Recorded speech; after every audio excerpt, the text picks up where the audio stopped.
que c'était bon ce matin.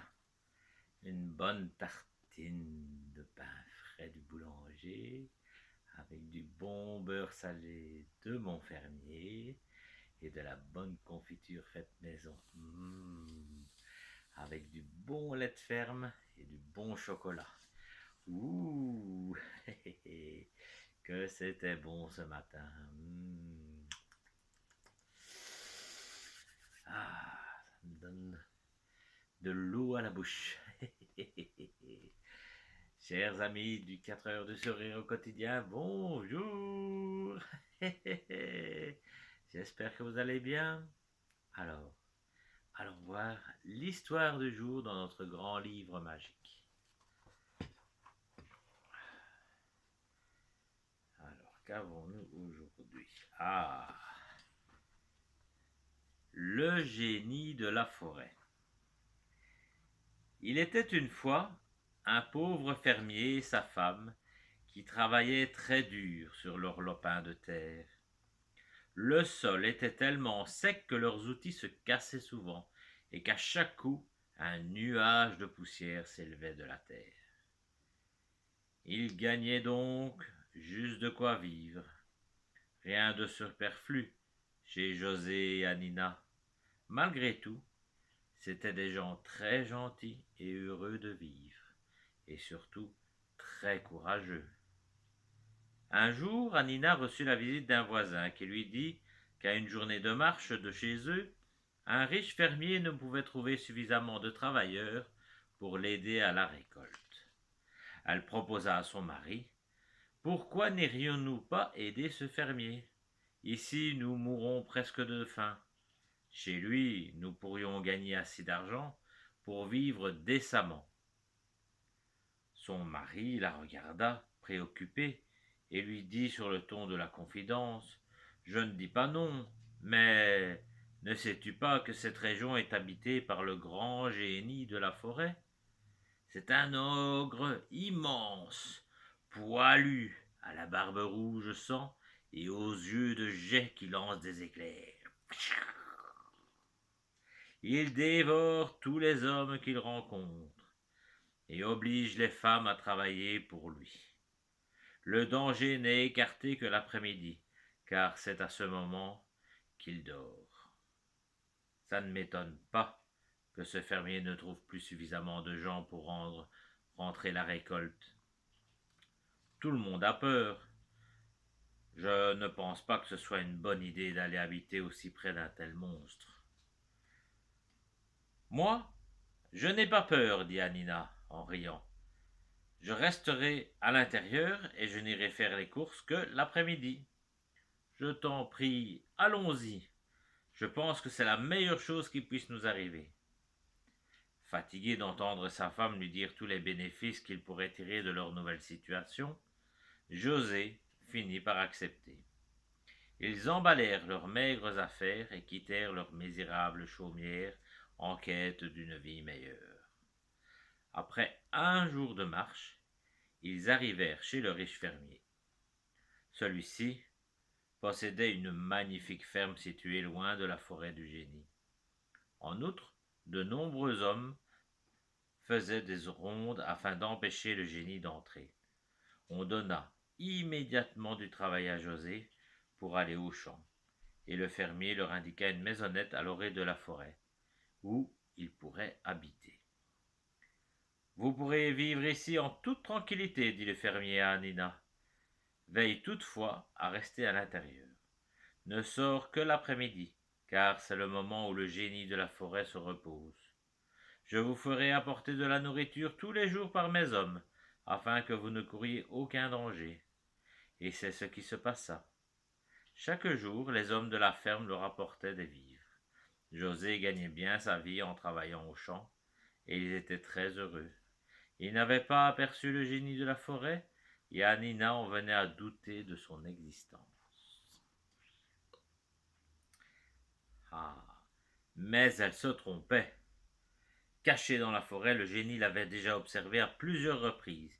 Il en était même tombé un peu amoureux. Toutefois, il ne pouvait s'approcher d'elle, car elle restait toujours aux alentours de la maison.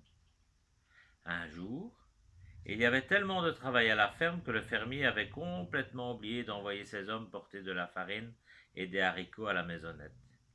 Anina se tracassait. Quand vint l'après-midi, elle voulut se rendre à la ferme elle-même pour aller chercher de quoi manger. Reste donc ici, lui dit José, inquiet. Imagines-tu que tu rencontres le génie et qu'il t'emmène? Que ferais-je sans toi? Mais Anina se moqua de lui. C'est l'après-midi, répondit Anina. Le génie est en train de dormir. Il n'y a aucun danger. Je rentrerai bien avant la tombée de la nuit. Ne t'inquiète pas. À tout à l'heure. Elle prit son grand panier et partit. Elle suivit gaiement le long chemin qui menait à la grande ferme. Le fermier sursauta lorsqu'il la vit arriver. Ne m'en veux pas, dit-il à Anina. Il y avait tellement de travail. Je vais te donner le repas tout de suite. Tu ferais peut-être bien de dormir chez nous, car si tu pars maintenant, tu ne seras de retour chez toi que le soir tombé. Pense au génie de la forêt, petite. Mais Anina ne voulut pas passer la nuit chez le fermier. Elle avait peur que José s'inquiète. Elle prit rapidement le chemin du retour. Soucieuse, elle regardait parfois le soleil qui descendait à l'horizon. Alors qu'elle était presque arrivée, le génie de la forêt jaillit de derrière un gros arbre et l'attrapa. Anina résista de toutes ses forces, mais ce fut peine perdue.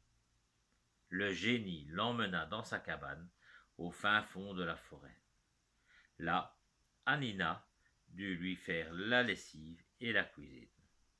José était déjà rentré de son travail et attendait avec inquiétude le retour de sa femme. La nuit tombée, il partit à sa recherche. À l'orée de la forêt, il découvrit son panier à provisions rempli de vivres. Il eut très peur, car il était désormais sûr qu'Anina avait été enlevée par le génie de la forêt. Tristement, il ramassa le panier et retourna chez eux. Il faisait bien trop noir pour partir à sa recherche. Sur le chemin du retour, il rencontra un vieux mendiant qui marchait à l'aide d'un bâton et qui lui demanda un peu de nourriture. Accompagnez-moi, répondit José gentiment. Je vous préparerai quelque chose à manger. Pendant que le vieux mendiant se restaurait, José lui raconta ses mésaventures. Si vous m'autorisez à dormir ici, je vous aiderai demain à trouver la cabane du génie, proposa le mendiant. José le regarda d'un air incrédule. Ne craignez-vous pas qu'il nous dévore? Lui demanda-t-il, inquiet. Le mendiant secoua la tête en riant. N'ayez pas peur, répondit-il. Je suis peut-être vieux, mais je ne suis pas encore tout à fait inutile. Patientez un peu. Le lendemain matin, les deux hommes partirent de bonne heure. Ils s'enfoncèrent dans la forêt. Après de longues recherches, ils découvrirent enfin la cabane du génie. Ils se dissimulèrent derrière quelques buissons. José vit Anina sortir de la cabane et vider un seau d'eau.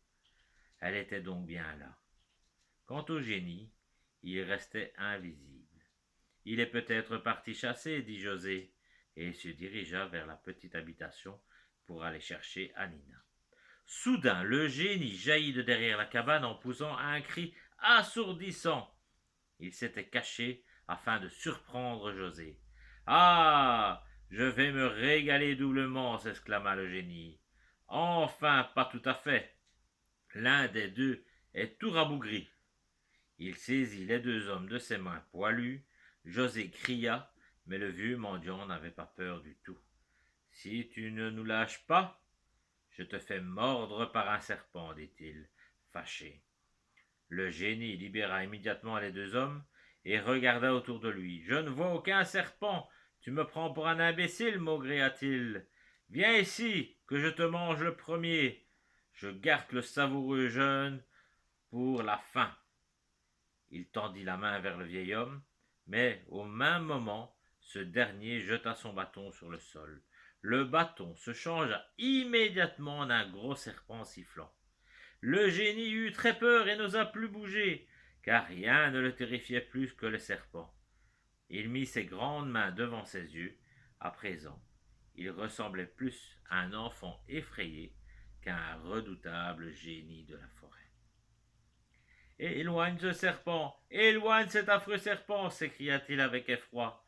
Je ne le ferai que si tu promets de partir d'ici, répondit le vieux mendiant. Tu dois partir au-delà des montagnes et ne plus jamais revenir.